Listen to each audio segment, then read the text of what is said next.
off. First of all, welcome to Literally Books, the podcast where we read literally anything because it shouldn't be a saga to find your next favorite read. I am Lindsay. My name is Magda. And we are so excited to be here at Books by the Bay and by these three wonderful people next to us. So let's introduce our esteemed guests for the evening. Magda, you want to kick us off? All right. So let's start with Harriet.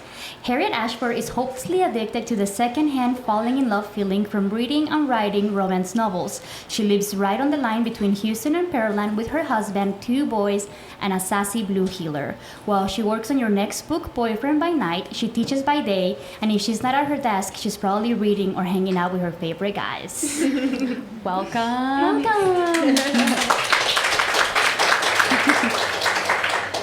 Next, we have the voice of April herself, Miss Marie Mitchell. Marie Mitchell has always loved sharing stories, starting with a scholarship on the speech team at Bradley University, where they studied radio and TV broadcasting. In 2017, a friend asked for help turning her debut novel into an audiobook, and what began as editing quickly turned into voicing the project too. From that moment, Marie was hooked. Now she gets to work with authors she adores on stories they love and couldn't imagine doing anything else. Welcome! And now the intro for Gabriel.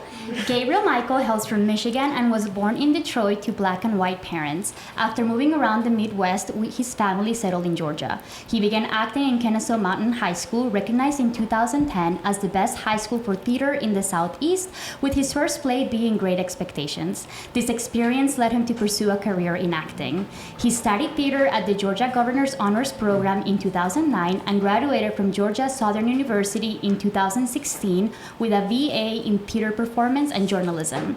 He has toured with the Warehouse Theater, performing in A Midsummer's Night Dream and Tecumseh. In New York City, he works as an actor, director, writer, singer-songwriter, model, and fashion photographer. I think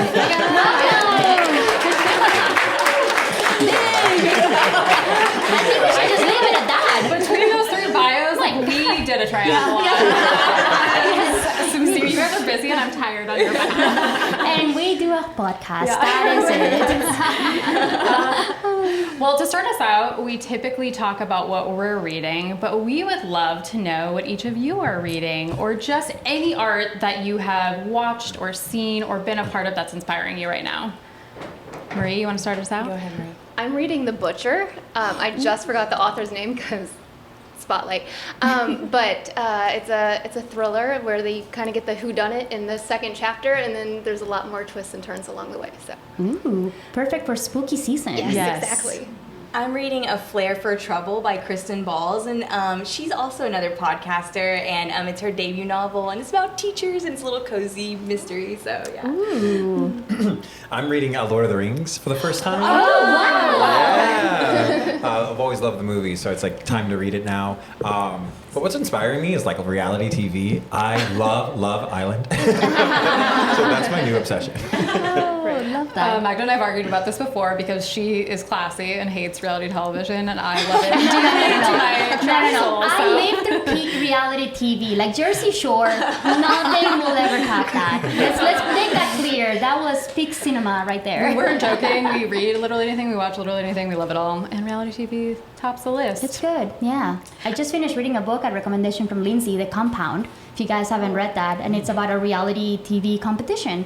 Based on Love Island, except for like Hunger Games. Love Island. It's intense. That's my reality TV. Love Island. Yeah. Okay, we'll talk about any book, but the book that we are here for tonight, The Trouble with Love and Coaches, I'm sure you all have read. All of you have read it, right? Yes? Well, it doesn't matter. If someone dragged you along, you're very lucky to be here, and we're going to give you a quick little synopsis. And just one quick note to the audience, because we want this to be fun and interactive for everyone. There is a microphone over there, so if the mood strikes you as we're talking and you say, I have to talk about this thing that they're talking about right now, pop on up there, but just remind yourselves that this is being recorded. So make it appropriate, make it short, make it interesting. Those are the rules. Otherwise, come on. Make it interesting, no pressure. Well, I'll just Oh cut my it out, but you gosh. don't want that, so I'm just kidding. Okay, and with that, you want to start us off with synopsis? All right, yes, spoilers ahead, guys. It is what it is when you signed up. So let's do it. April has spent years chasing her dream of completing an Ironman triathlon in honor of her late mother, but finishing has been out of reach following a series of bad luck events. April's triathlon coach, Clay, boo, drops her, fearing their past difficulties in finishing races may harm his chances to train the A-team, his company's most elite athletes. April reluctantly starts working with Gabriel, a rising trainer with his own shot at the coveted coaching position. The two form a bond that turns into an undeniable attraction. Gabe's past with abuse and his fear of becoming like his father make him hesitant to pursue love, but April's determination and kindness breaks through his walls. I didn't realize this when we were writing this down, but those are tough 2 paragraphs right next to each Yes. other. I'm sorry that I Yeah. went from the hot romance to difficult past. Along the way, April faces bad luck, sabotage from Clay, and her own doubts about being a DNF risk. But in the end, April finally finishes her Ironman with Gabe at her side, proving that love can overcome even the toughest obstacles. Ooh, perfect summary. That we wrote, yes. That we wrote. Can I hire you guys for blurbs in the future? That'd be great. Yes, slide into our DMs. Okay, should we go get through started. our themes of the evening? Yeah, so we're gonna have 3 themes. So the very first one, we're gonna be talking about sports. Yay, sports! Something we have never uttered in the scope of this podcast. We're gonna be talking a little bit about friendship and family dynamics. And then our third one, I forgot off the top of my head, which is our romance tropes. romance Yeah. tropes. Yes. But first, is anyone in the audience actually done a triathlon? Can I get a woo? Crickets. Totally expected. One. Mr. Ashford. Stand up. Where? Okay. There was one person right Mr. here. Ashford. 2 people. Very Yeah. impressive. Okay. I was ready to cue up the crickets, so Yeah, this is good. So, Harriet, this one is for you. What was the inspiration to write a romance centered around triathlons and Ironman? Because my husband and I did triathlons together, it's just a very, I don't know, it's like all the sweat and like you're training together, and we would put our bicycle trainers up next to each other, and it's just a very tactile thing, and I'm like, there's something here, and so I just decided to pursue it. I love that. That's That's better. When she said like the sweat, and I was like, oh, okay. Well, that's what you're into. Sure. I know we're trying to keep it appropriate. Everyone else gets sweaty, you know, like. Okay, more general question too. I think sports romances are something that we're seeing popping up, and I want to know all of your thoughts on what do you think it is about sports romances that resonate with readers? I think that it is, you know, I feel like it's a lot of the effort that, you know, you're having to do, and, you know, muscles a little bit, I'm sure have something to do with it. But, yeah, you've got these crazy goals and these super athletic people, and I just feel like it's a really good recipe for a good romance. It is. What about you all? Any thoughts? Are you all romance readers in your? I mean, I know you're Yeah. romance readers literally, Right. but in your spare time. I do. So I've seen a bit. I've narrated like sports romances, but primarily I've mostly done it within like the MM genre. Usually like motocross or racing. That's a whole genre, and I think it's just something about like we're all adults here. Yeah. There's like a physical exertion of like physical intimacy. Yes. And I think it's kind of like a tease throughout the book when they're using physical exertion Right. for like a competition. And in the MM romances, like, you know, because it's 2 men, they're a little more aggressive than usual, and they take out their frustrations like on the track. But it's really good. It's something to give you. There's a lot of tension, and rather than just waiting for the spicy scenes, you get to get some of that tension out of your system, like through the doing of the sport. You know, so. What sport do you mean? No, I'm just kidding. I was like, where's my conversation? What about you, Marie? I think that there's something, like you go through high school and there's that hierarchy, of course, of like the jocks, and we all grew up on the 90s shows, movies about like the jock notices the girl that's just like the normal girl, and this is like the adult version of that. We have the pro sport guy, and he's coming after or interested in the girl who's just working her desk job, the the accountant, the something like that. So it's kind of a grown-up version of high school fantasies in some aspect. That's such a great point. And because I think what better way, I mean, Taylor Swift is living it right now, right? Oh, like, yeah. I mean, that's the ultimate romance. She There's got always things a couple of Taylor Swifties in the audience. I don't think she's working a desk job, but same. She got it off her desk. He saved her from obscurity. Thank goodness. Is there like a particular sport, maybe like as you guys have been narrating, is there a particular sport that you're like, I could do this sport? This I could do? Or no? Absolutely not. I wanted to do a decathlon after this book. really? Yeah, for sure. Because I didn't realize it had everything. It had so many things. I would definitely want to do it. Yeah. Is there like a particular part of it that you think, are you a bike? Are The, you just bike? the aquatic stuff. Yeah, I am same. a biker though. Like I used to live in New York City, and like I bike all throughout downtown, all the boroughs. So I'm a huge biker, but a huge swimmer as well. Yeah. And so those were the parts of the book where I was like really rooting for April. I was like, come on, let's do that extra lap. You got this. Okay, so now when you do it, you have to let us know. We're bringing Team Trouble. Exactly. Love that. Did you all go, when you did your triathlon together, was Team Trouble born out of that experience, or? You know, no, because it wasn't even, this to me, it was so long ago that we were doing triathlons that we weren't there yet, but I feel like so much of this book was born from it though, like so many ideas. Not my coach, my coach Kyle, if you're watching this, Coach Kyle, you're Coach Rick in the book, okay? I hate to tell you, but you are Coach Rick. So he's a good one. Yeah. Oh, yeah. good. No, he's a good one. Yeah. Just Yeah. Not a Clay. We don't want a Clay. But he's not also gay. You know what I'm trying to say?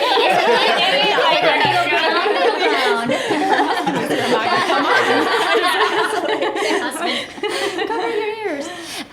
Marie, I kind of love that you said that it's kind of that high school thing, because Harriet, you mentioned in the book that there's different cliques in the running community and in the sporting community. We have the diamond runners, the chill group, and it's like the elites. Yeah. Was that like a real thing that you experienced as you were? Oh yeah. I mean, the cliques whenever you go to these parties is unreal. And the part whenever they're arguing in the kitchen about like a helmet that will make them 3 minutes faster, right? It's so true. And it's like your brain cells are just dying as they're talking about this. Like literally, I want to hear anything else besides this.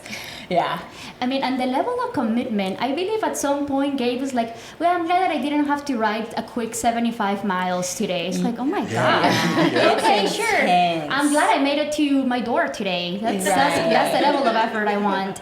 But yeah, like I think I admire that level of commitment. I think it was kind of inspiring to read it. And I'm like, maybe I could go and run a mile. You could. Do we want to though? It's better in the book. Yeah. Anything else we want to talk about in the romance? I want to talk about the coaching styles, because I feel like you did, like we were talking about, you have your Ricks, you have your Clays, and you have your Gabes, and I think that they're a really good triumvirate of like the kinds of motivations that people seek out from coaches. Like you have Clay, who is a bully, but like we see from like workout videos and stuff, people who are like go, Yes. I can't do that. And then we have Gabe, who's like firm but more motivational, kind of meets people where they are. And then we have Rick, who is like your dad, you want to impress and make him happy. Is there, like, I'm curious for you all in your either artistic experiences or creative endeavors, like, is there a kind of motivation that you all respond to more? Why'd you look at me? Okay. Yeah. Well, for sure, mine is I just love positive reinforcement. And I was joking with my husband last night. We went to a concert, and instead of like, yeah, y'all are doing great, they're like, come on, that's the best you can do. And I'm like, well, I don't want to even try anymore. So that's me. I'll prove you wrong, and I will absolutely cut my nose off my own face. Like, you know what I mean? Like, I don't do well with like any motivation. I will self-motivate, or you have to leave me alone after that. I was like, nowadays, positive reinforcement, please. But I think about my acting teachers in school, particularly high school. There was that big introduction about the number one school in the Southeast for theater. Yeah, it showed, because we had 3 teachers, but one in particular, Mr. Dunn, Coy Dunn. If you hear this, you hear this. Let's clip that. You had to earn that. You had to earn that compliment. He taught us that if you really wanted to win, that it came at a sacrifice, that you had to sacrifice your time and really put the effort in. He always had a saying, if people come to see our shows and they say, that was good for a high school production, I'm livid. And it showed, because he says, I purport to do good theater, and I teach these students that this is a respected art form. And so I'll never forget Oliver Twist senior year. We were going to competition, and there's always the best actor or best actress that gets awarded at the competition, at the region level and at the state level. And he's like, Matt Saul got it last year. There's a student who had graduated who was his darling. He said, you're Fagin, and these kids are going to be bored. I went onto that stage, and I was like, get over here, Oliver. And to hear the clap from all the students, I'll never forgot that moment. It's not a sustainable way of coaching, but he knew how badly I wanted it, and he knew that gliding me across that finish line was not going to get me there. He needed to light a fire underneath me. So I respond to a bit of fire. Don't make it personal, and there's a fine line. But if you see that, I need to be screamed at, but if I listen to you, I will succeed, scream at me. So a little competitive side, I think. Very, very. Yes. Aries, Mars. It's all Aries. Makes so much sense. It's a very long list of things you're doing in your bio. That's classic. I think it's interesting the way that it reveals elements of your personality, because I'm kind of like you. I'm the same way. I want to impress, and I think Gabe does this very well, where he kind of walks that fine line of you need to impress me, but I'm not going to tear you down along that way. And I think it's just a lot of nuance in his character that comes through. Yeah. I just want to be called a good girl. Yeah. I will do whatever you want after that. I did see that your mother-in-law was in the audience, Harriet, and I'm very sorry to her for making you talk about this. This is more for the narrators, for you guys. So, we have a lot of, we have a couple of spicy scenes, but we also have some scenes here that they're during the workout, post-workout. How do you guys balance the difference between when you're voicing these characters to differentiate between the two acts? What's the warm-up process? What does that look like? How does that work? How do you sound tired when you're sitting in a booth in a confined space recording? I'm really big on highlighting my manuscript in a way that kind of warns me that something like that's coming up. So if she's whispering, I'm going to see that ahead of time, so I'm kind of prepared. But also, when you've read the book first and then you're going into it, I know that this chapter is going to have something like that. And if anybody follows me on Instagram, you've seen where I've marked certain chapters do not read live because I don't want to give something away, or because I'm going to get banned off the internet if I do it. And it's kind of along those same lines. I know that coming up in that chapter, I'm going to be tired or I'm going to be crying, and I warn my husband and my kid, I'm going to be sobbing in the basement for a little while. And you're just kind of mentally prepared to hit that. Is there something that you watch to kind of start sobbing? I'm always in awe of people that can just start crying on cue. Is there something that you're just I'm gonna go watch Titanic right now? I don't know. Listen, I'm a millennial, okay? I don't have anything like that though. No. Okay. I not for this book, but there are certain, I do it for auditions, but also for certain moments in books. If I'm oh, that was good, but I want to nail it, I'll go. I'm an anime nerd, and so I love the anime Naruto.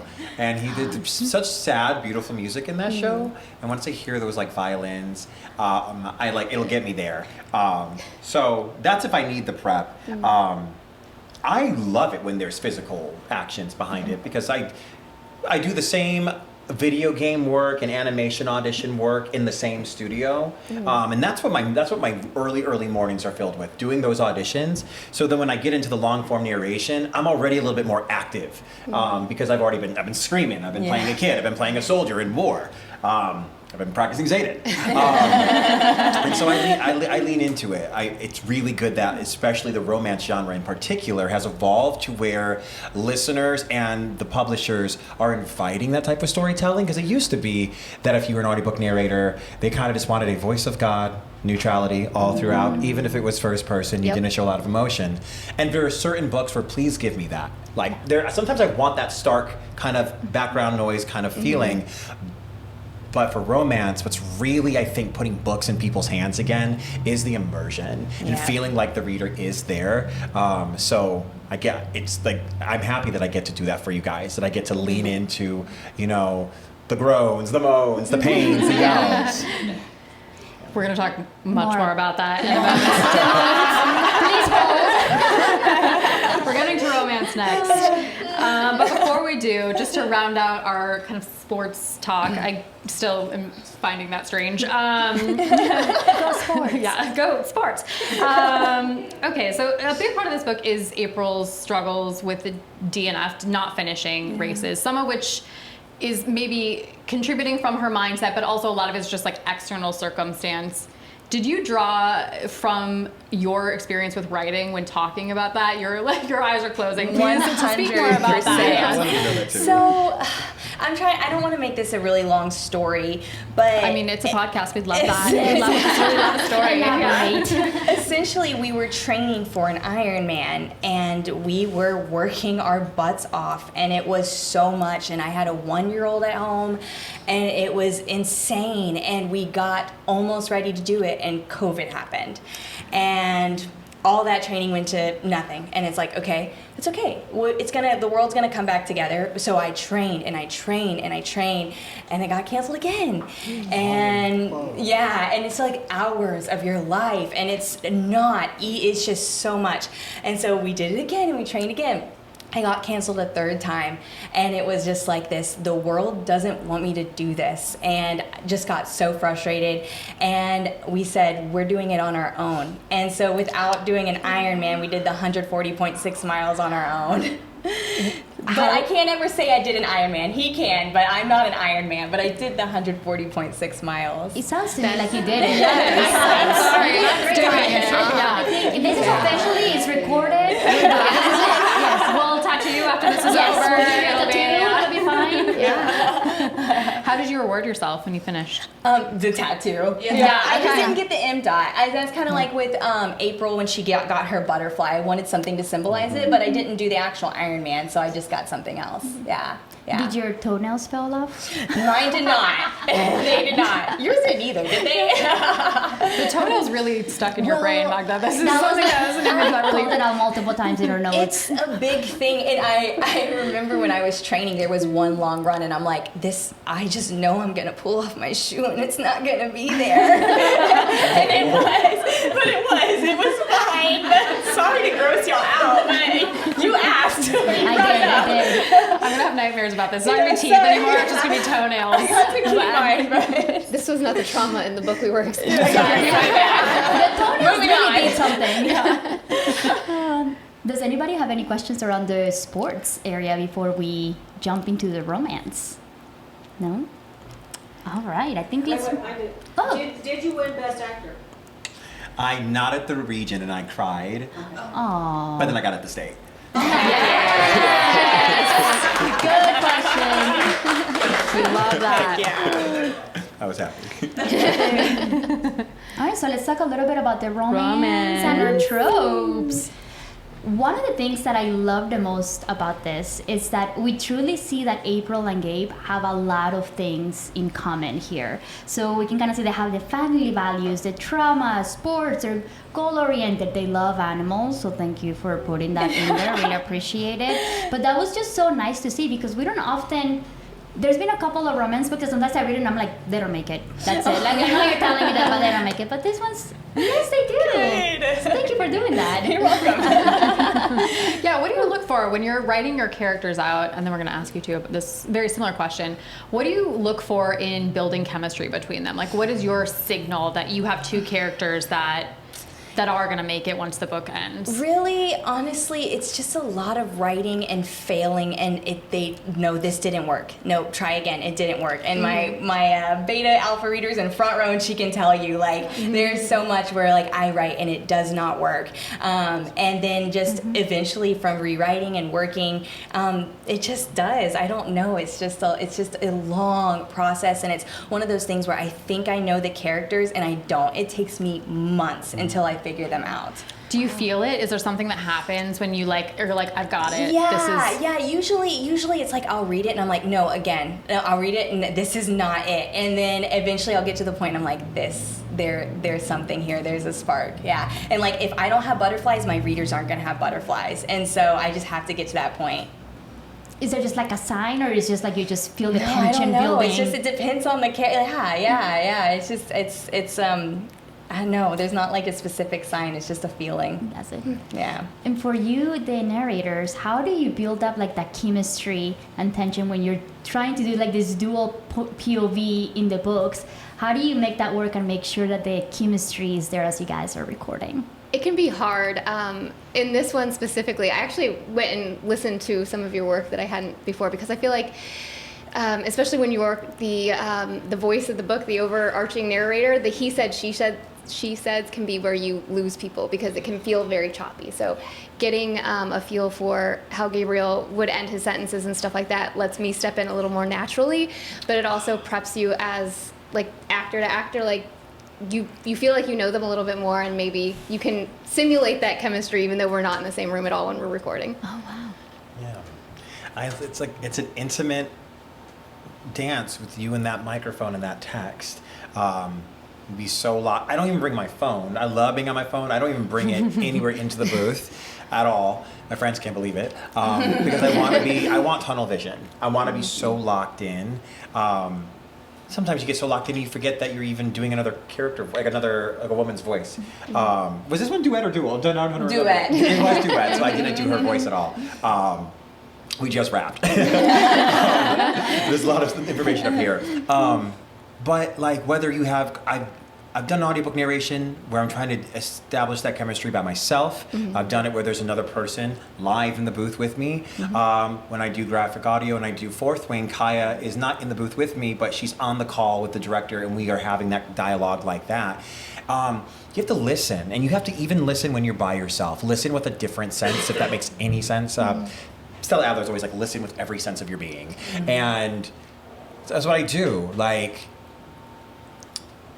when I first started narrating, I'm so invested with like what I'm doing, my character. But then you really do get invested into how you're making that other person feel. So I try to establish the chemistry by imagining April being right there and really trying to affect her. Try to affect her, whether I'm supposed to make her angry or frustrated or make her feel butterflies.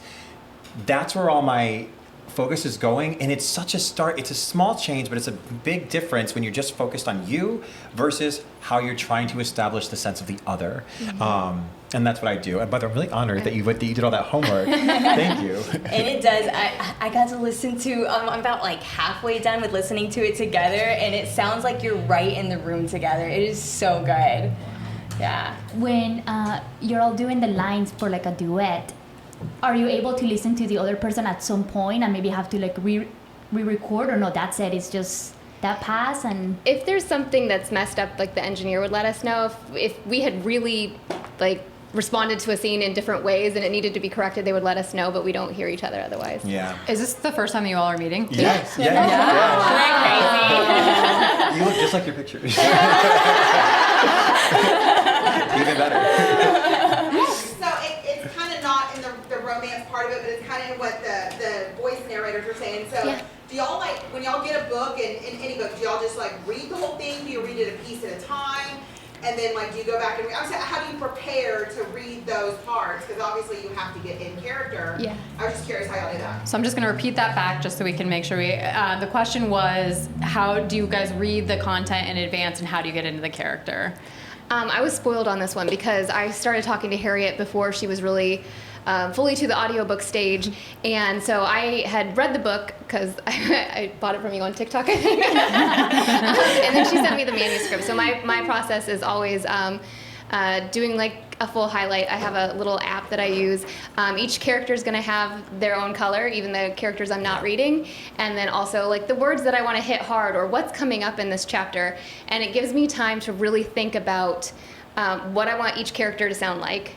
So if you heard the first book, you know, Haley was very high pitched, and I didn't want to go. That's my like usual like best friend voice, and I didn't want to go there in this book. I wanted the best friend to have like she's kind of a hippie and she's a smart ass. Yes, 100%. So she's going to be deeper in this book, and it lets me really think about that. And in this case too, spoiled from doing the first book, that I could think about like what other characters in the books already sounded like. So. Yeah, I definitely read this one ahead of time. If it's an author I've never worked with before, or it's book one of a series, I definitely have to read it all the way through ahead of time to know what's coming.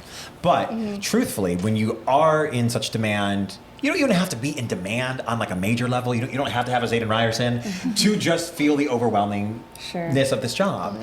Just having 3 books lined up in your queue is a lot of work. And so if it's like book 2 or 3, I kind of know the character, I know these arcs. I always, though, no matter what, kind of go back to like my materials. If you're working for publishers, often not every publisher is created equal, but like I do a lot of work with Podium, for instance, and they have a great system and a database with all of our samples, all of the narrators that were on the book, all the pronunciations. It's an incredible guide. And when I finish a title and I'm going on to the next, I usually spend a day in between going over that material. If I don't have it, I got to do my job. I got to read the title. And it really informs the work. Sometimes when I first started, I was like, maybe I can get away with just skimming. But then when you hear the difference in the product, when you know what's coming, it's good. But sometimes as an actor, it's good to not know fully kind of what's coming. Read the book, people. If you're going to narrate, read the book. But sometimes I've been in the middle of situations, even for not books but other dialogue sessions at Graphic, where it's just like, where are we? And they give me a little blip, and it's my job to really lock in. And I don't utter a single word on that page until I've locked in. I've gone through a couple of pages where I'm like, where are we? Why are we thinking about wanting to eat? Let's delete all of this and start over. I think one of the things that we locked into this book, and part of the romance portion of that you're talking about, like there are tropes in here that I think readers look for that like really do lock them in, like. I can fix him. What were some of the other ones that we had the almost one bed trope. Almost one bed. I was like, if they don't get that with 2 beds, I only do casual. Are there? Always, I only do casual. I've said that so many times. Also, like, good on you for doing an only do casual male main character that isn't a total DB. Like that's a tough line.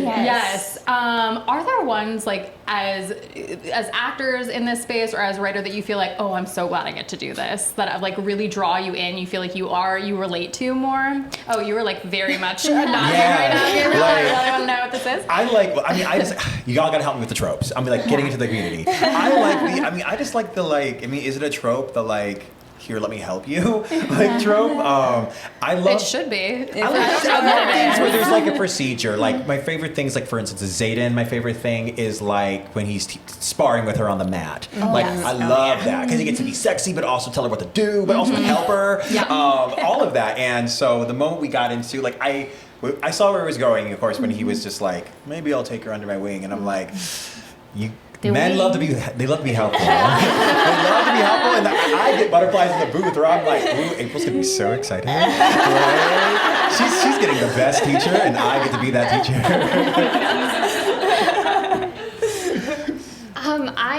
I really love, I guess it's not really a trope, but I love when you get like that angsty that I know we were talking about this on the way here. Some people don't like a 3rd act breakup, and that's okay to be wrong.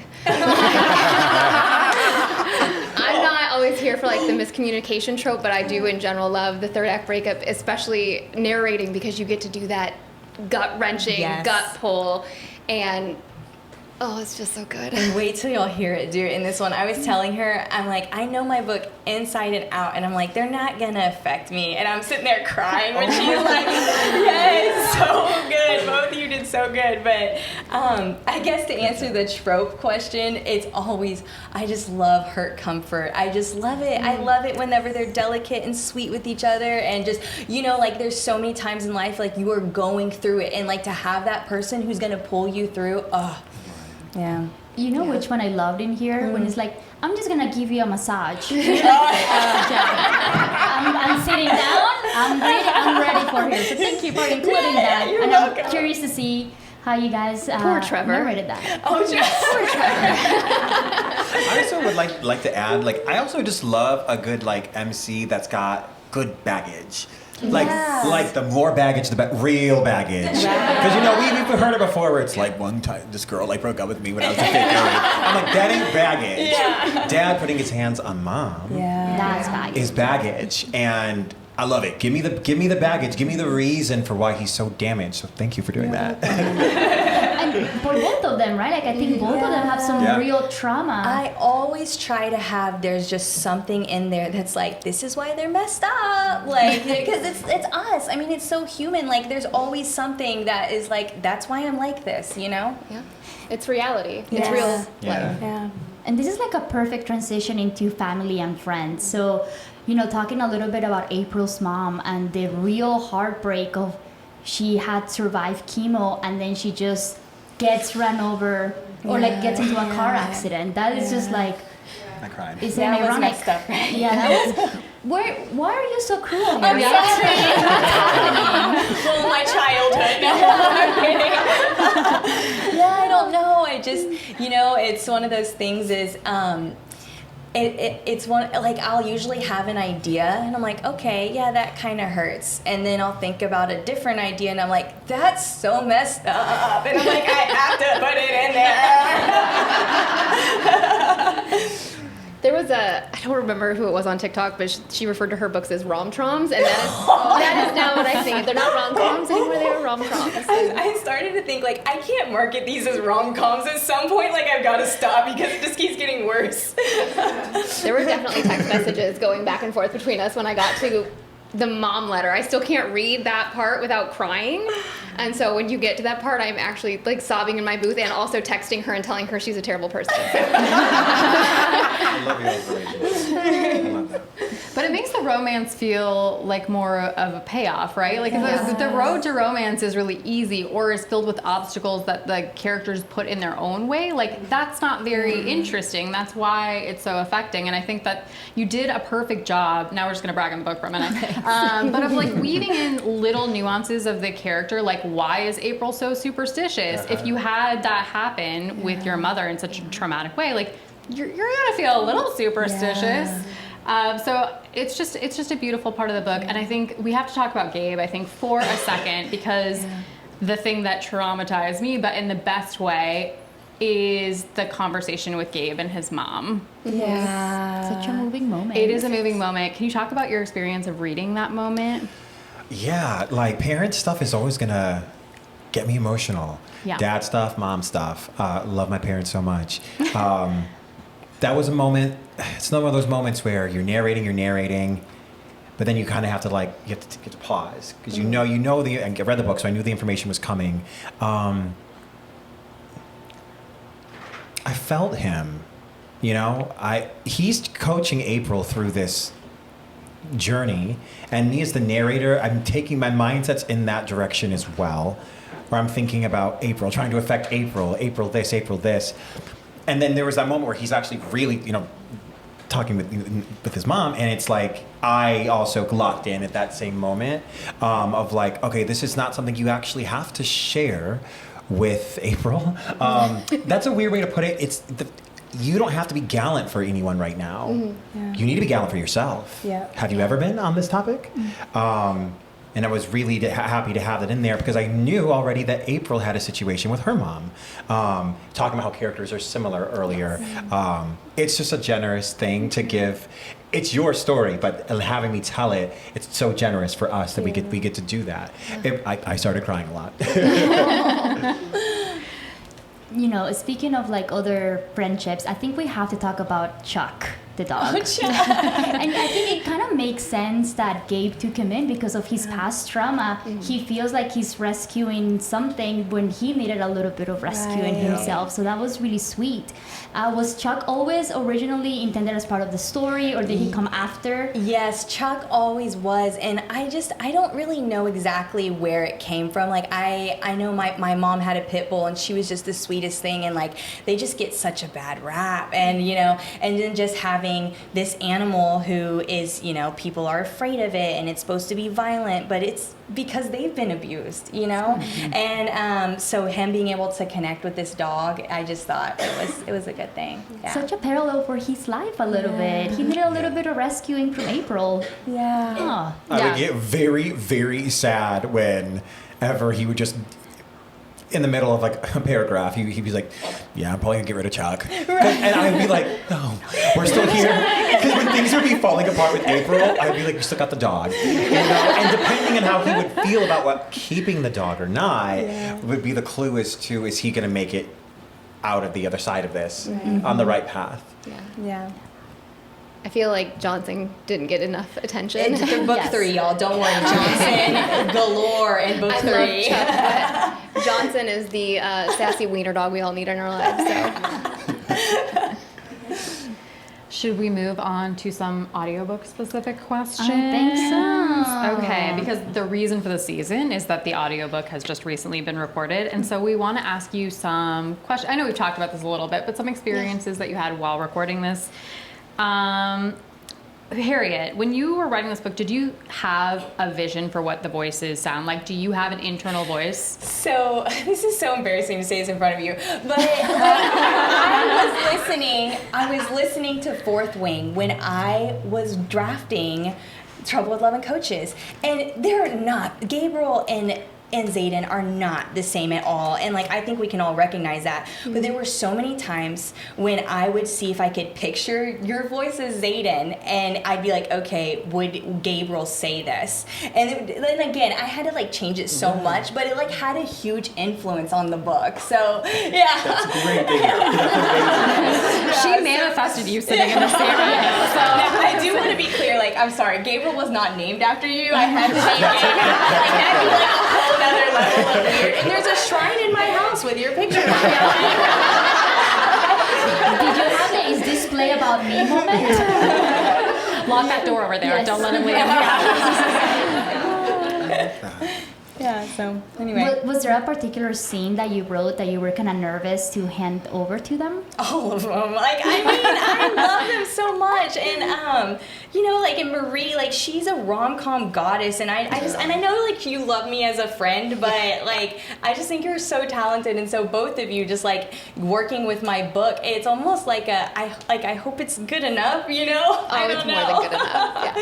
Yeah. Yeah. Okay, so for you, Marie, what is your favorite April? Is it horny April? Is it workout April? Is it working April? What was the most fun to record? Oh, the most fun was, I love the scene where they're at the, she's doing the I gotta prove how fast and how hard I can go for. I just forgot what they're called. Oh yeah, like the FTP kind of thing. Yeah. So she's like dying on the track, and he like lightly jogging, and she's like, I can't let him know that I'm dying. And I'm like, that is just so me. Like, I'll be trudging uphill, and I will not let you know that I am out of breath. But when you are not looking, I'm like, and I felt like her in that scene. It was just a really cute moment of his coaching style coming to life. He's gonna meet you where you are, and also her trying to like prove herself. And it was just so, I don't know, it was so freaking cute. But I also love the look for me in the butterflies moments. Like, to like completely flip-flopped why, but like the butterflies moments are also, they're just so sweet to get to inhabit like that whole character. Just being a little bit more vulnerable, I think. This one is for Gabriel. Did you feel any pressure in having to voice a little bit of Spanish while you were recording here? Yeah, And what was the prep like? Gosh. Give me a moment. think it's so sad. My father speaks 4 languages, and he speaks Spanish fluently. He's not Hispanic, though. He's a black man from Detroit, but he's just brilliant. And none of his kids speak any other language other than English. And I also, when I was in New York City, everyone would ask me if I was Puerto Rican, like every day. And there was a bit of shame and guilt in having to say no, because I feel like Spanish is such an important cornerstone of America. Yeah. And to the point, I'm being really vulnerable here, to the point that not knowing it fluently, like, it hurts me. Yeah. I don't know. I don't know why I feel that way. It just does. I do. I feel that way too. That's why we started Duolingo, because, like, seriously, yeah. Yes. And so you trusting me with it was really good. Right after that book was another character who had a little bit of Spanish too, even more so. But I had the confidence to do it because of this book. I don't stop my recording for many things. If I'll leave it on. If I make a mistake, if I have to look up something, I still leave the recording in, and I have little markers that allow me to go back for my editor and do that. But I would stop it whenever it was a Spanish phrase I did not know, because I knew some of them, but there were some I did not know, and I would listen. What I like about Google is that they'll say it and then they'll slow it down in the accent, in the dialect, which is so important. Not a robot. And so I tried my best. There, for people who are Spanish speakers, there will be certain phrases that may not have the correct full musicality and intonation, but I'm getting there, and it was an honor to be able to do so. So thank you. You did great. Great. I love it. I'm curious too, Harriet, like, how did you, I think one of the phrases that stuck that you repeated, and I also don't speak Spanish, not well, so I'm not going to try and recall it, but it was like Still is silent. Dead? Yes. Yeah. Tell us about So- the creation of that. So I just knew I wanted something that connected with his childhood, that his mom saw him like still as death, and then it like just has stuck with him for so long, and then he saw April like still as death, and so like I wanted that for sure. And I have to like shout out my Spanish expert Monica, because there was yes because for real it's so scary, and you're talking about trusting you. It's like I've got all these readers and I want to do a good job, and so it was her. She was the main one. I had 2 other people. They're Spanish speakers, they're fluent. They're literally texting their mom, hey, do you think this sounds best? And I had someone who was calling their brother in Mexico, and just trying to make sure like we got it right. And so it's a big responsibility. But like you were talking about how it's such a big part of this country. It's like there's so many. We're all over the place, right? And so like I just feel like if we do just white people all the time, it's like that's not a good representation of the country we live in, Yeah. And you did it was done really well. Yeah. Clapping for that. That's worth a clap. And I think the wording that you used, like in Spanish, was quieta como la muerte, which I think in Spanish it has a tone of gravity to it that, yes, we say it in English, but I think it was done so well that it did showcase Gabe's like how worried he was. And like I think I'm glad that you used Spanish, but it was in a way that it was used at the right moment, not for the sake of it. And I appreciate that as a Spanish speaker. Oh, good. Thank you, Monica. Co-sign. Yes, approved. I'm just aiming for that acknowledgement in the next book. That's a good goal, actually. You got it. I think, I'm going to ask this question to both of you, but like both of these characters have pretty wide emotional swings in this book. You have Coach Gabe, you have sexy Gabe, you have sweet Gabe with his mom. Like, how do you think about like how a person sounds in those moments, particularly that matches that character from emotion to emotion? Like, how do you keep them consistent even though they're such different versions of the same character? It's about that, what I mentioned earlier, about like listening with every sense. For me, tapping into frustration or aggression or anger is not hard. You think that, but then you realize there's different versions of it. What was particularly tricky for me in this book, how he felt about Clay, how angry he was with Clay. There were some times when I was just like, I don't want to say phoning in, but I felt like, yeah, I'm going to my go-to buttons of frustration and anger, but it's deeper here. There's something like there's a visceral anger. I don't know. I think Clay in general was a character who I thought I knew him and I thought I knew his arc, and then he went a different way, and I was just like, I mean, I think I did a good job, but I'm like, I want to be even more pissed off. It's in the details. Like the job that I do outside of narration, but when I'm auditioning for video games and even animation, at that level, like the race is so competitive and they teach you it's in the details. You can try to put a general wash on something, do your best angry, your best sexy, your best funny. You won't book. You really have to understand what's very specific about that.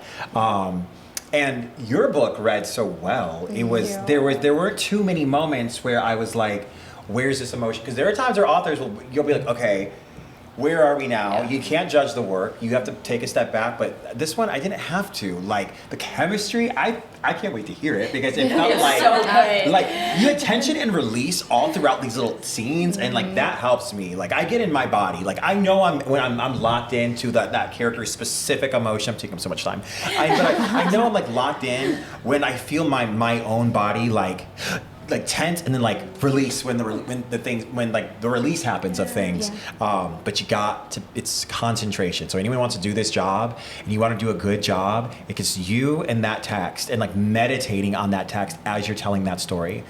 Yeah, definitely. I agree when you have a book that's this well written, it doesn't necessarily leave, you're not trying to figure it out. You're being told appropriately what the person is feeling, and I think I'm spoiled by doing rom-coms. I respond the way that I would respond, like not necessarily how I would be in that situation, but if I was frustrated, if I was upset, if I was, Gabriel's telling me that he's leaving, I'm gonna behave that way, and I can believe April's words in that, and then kind of go from there. I don't have like a deep draw, but there is definitely that relaxation moment after. Like those scenes where you're really inhabiting that character for a while. That literal catharsis. Yeah, that's the whole. Yeah, that's the whole I point. just have to like piggyback about the details thing because that's exactly what I was thinking when I was listening to you guys narrate it. It's like literally like the little quiver in Marie's voice, or like you'll do these breaths like right before you go into a line, and it just sells it. It's so good, like for real. Like it really is. It is like the little things that you're like. Oh, like it's so, it really, that's what it is, the details. Do y'all listen to other audiobooks, and like what makes it a memorable performance in your mind for like other narrators? I'll listen to anything by Ray Porter. Yeah. Really? Project Hail Mary, my sci-fi love and heart. I'm honestly not great about listening to audiobooks in a lot of situations because when I read a book, I want them to sound the way that I want them to sound. So I have a hard time sometimes if a narrator isn't doing what I think I would do. But there are a few, like Ray Porter, that I will listen to. Jeffrey Mays did the Expanse series. Some that I will just listen to no matter what they put out. Ooh, okay, so I love January Lavoie. If you guys know her, so freaking talented. That's if I want like to listen to a master class of narration, where I'm not even analyzing.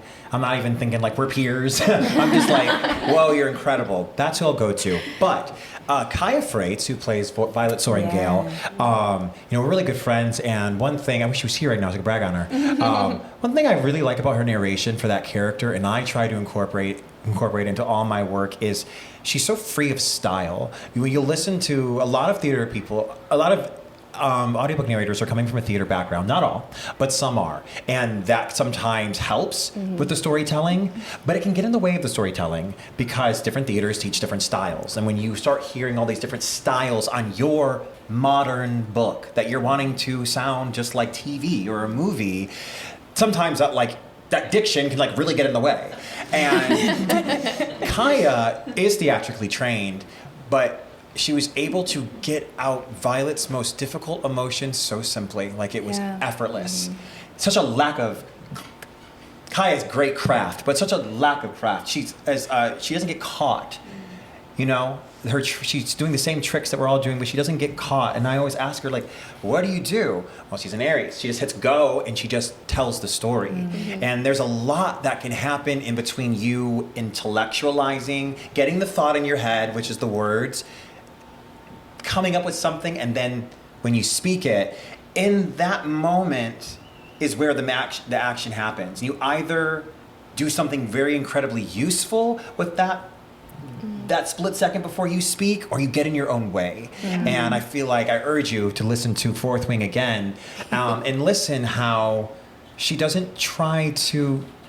She just reflects what's on the page, and therefore, when the really, really big moments happen, the really emotional ones where you're fever pitch, they're so earned because her, her hand was on the pulse of that book the entire time without getting in the way of the text, not calling attention to her voice. Playing these types of characters, I'm called in for a particular type of schwa within the voice that. As much as I would like to believe that if I didn't do it, I would still be okay, they want to hear that. But you can't have every character on the book, every actor on the title, really trying to make a production of everything they're saying. So to have a narrator to just be able... am I making any sense to y'all? Yes. I don't know. I really feel this way because there are times when... especially this not being a fantasy book and being modern, and I do a lot of fantasy. I was like, I want to give my best Kaya. I want to be able to not get in the way of the text, turn it up to 100 when we need that drama, but I want it to read your best episode of Dawson's Creek, your best episode. I love Dawson's Creek, so that's why. Your best episode of Ginny in Georgia. I want it to be like that. So that's a narrator to watch out for. She books a lot for a reason. I love your point too about, I think this is something that we see in the book too, earning those emotional beats is really something that's underrated, because if you always start at a fever pitch, then when something happens, you're like, yeah, but we were already kind of there as a reader. And we were talking earlier about the stakes that you introduce in the story and the way you guys approach those stakes. There are stakes because you pull back when you need to, and then you really work toward them. And I think I just can't wait. I can't wait to hear it come to life. So good. It's so good. Can I ask a controversial question, maybe? Go ahead. How do we feel about when people are listening to books at 2.5 speed? No, I'm speaking. No. And I'll try to be quick, but this is my soapbox. Please. Gosh, I'm such a diva. Well, one, you know what? If you want to listen to it at that, don't even tell me, but fine. But for the love, do not tag me. Don't. It'll be a beautiful woman behind the screen, being just not talking, getting excited about what she's about to play, and it'll be like, hey, I love you. And I'm glad you're getting the clout. You're doing nothing for anyone who was wants to hear if this is good. I'm a purist. It's meant to be heard, and the timbre, it's meant to be heard. However, if you do have listening difficulties, you are exempt. But please do not, this book, do not start posting sped up audio and tagging me in. I can't stand it. You're a good girl, you're a good girl, you're a good girl. It'll be the most tender part of the book, and they want to speed it up and be and tag me. I feel like we're both quicker than average narrators. When you're estimating how long a book's going to take, they usually tell you to divide it by I think it's 10,000. Yeah. I'm definitely on the shorter end of things. So I always feel like if you speed me up, I'm going to sound like a chipmunk. And I don't know who wants to hear that. I will. No, we will. If you go faster, which is good. Well, we both. It is. Yeah. It's probably one of the reasons too why it sounds so natural whenever. It works. Yeah. I mean, probably when April has where she's crying in front of Gabe's door, I can imagine how that would be crying fast. There's a lot to take in at this acute speed. Yeah. 4 hours now. I was like, Gabe, open the door. He was there all along. Okay, this has been a very quick hour. Sadly, we are approaching the end, but I want to know everything that you all are working on and what you're able to share. I'm working on nothing. I do work with webtoons, but we do not have any current. I know My Giant Nerdy Boyfriend is coming to audio soon, but otherwise I purposely don't take a lot of books in the falls because I'm usually traveling for work. So I'm looking for something right now, if anybody knows any other because I think it'll be a while before book 3 comes out. Now that I'm on book 3, I'm just... She's on book 3. So yeah, I'm just kind of hanging out for the vibes in the meantime. Yeah. I'm narrating a lot of stuff right now. I'm trying to think of like what's really catching my fancy. Well, no segue away from narration. I talked about reality TV earlier. I love Love Island, but I do the English voice of a contestant named Magda in Love Is Blind France. I am his English voice. And you know what? It's my first live dub, so we're gonna get better as we go along. I'm trying to think of like what's like really exciting. That's a new dream job. I didn't even realize. I didn't even think Never of course there are thought of jobs, it. but Yeah. that's amazing. And it really is. It's so exciting because you get to just sit up there and just like really talk. Do you have to match like the mouthing as You- close not, or no? Not for a live dub. And I was thinking that. I was like prepared to do that. And he was like, it's Andy Roth was a director. He was just like, it's super chill. Just like talk as yourself. And talk. But what's hard is that he didn't know though, when he brought me in, he's hearing like my Zayden-y voice. Right. He's not hearing my normal one. And because most voice actors these days are called to use their actual voice. It's like a change of trends where they want the voice that's the most easy for you to tap into. But if you've been trained to modulate your entire career, I'm the exception. And they think they know better until they're like, could you try using that artificial voice that you really like? Yeah. Let me do my thing.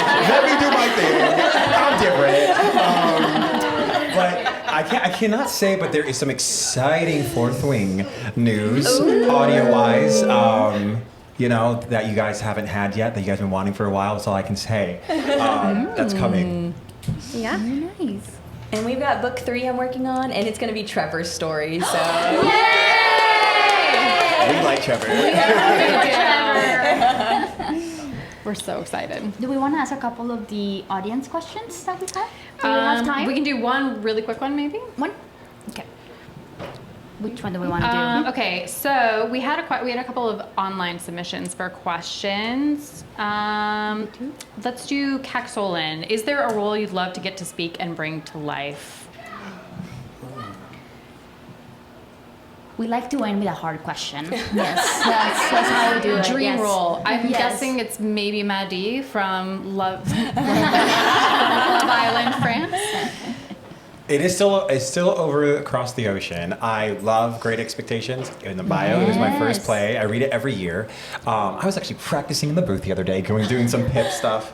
I love it. I don't know if Pip is like some indelible character, but he is for me. Has anyone read Great Expectations? Yes. Yes. It's such a Come good on. story for anyone who once has ever had a dream of come from nothing or grew up poor.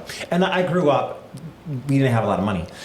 So I've always would love to do that. I love classical things. I would love to, because I'm an engineer as well. I'm really thinking about bringing to life like Shakespeare plays for you all and doing a full cast situation there. Because I love me some Shakespeare. Yeah. I would love to be Hamlet.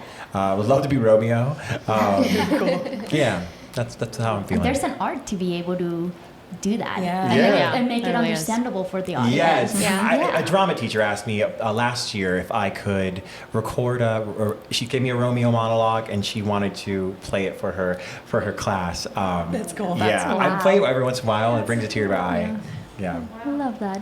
I can't think of like a specific character or role because I think every book I come across, I'm like, I want that one. In my heart of hearts, I really want to do thrillers and suspenseful novels, and I don't know that I have the voice to not. I Yes, get you pigeonholed do. as rom-com, and that's Yeah. fine because I love to read rom-com.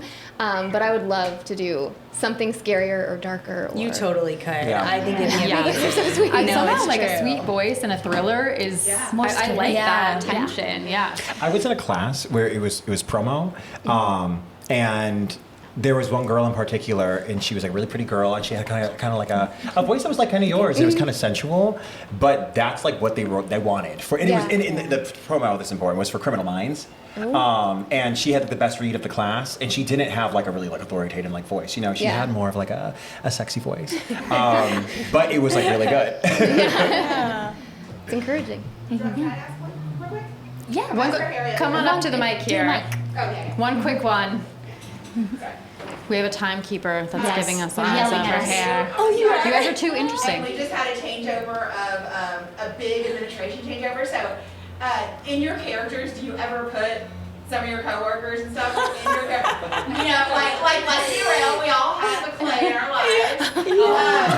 He's not trying to kill you. I'm just thinking that hear that an author is a teacher. So I'm just curious about that. So I think really with the Trouble with Love and Ink, it came from a lot of frustration with you're working yourself to death. You're not getting for what? Like all they're saying is like we need more, and they're just asking and asking of you. And so to me, like that frustration of being a teacher, it's never ending, right? Mm-hmm. And it's just you got to do it for the kids, and like we love the kids, absolutely. But like, what about our own lives? And so like, yes, absolutely, the frustration with the Trouble with Love and Ink, full blown from teaching. Yeah.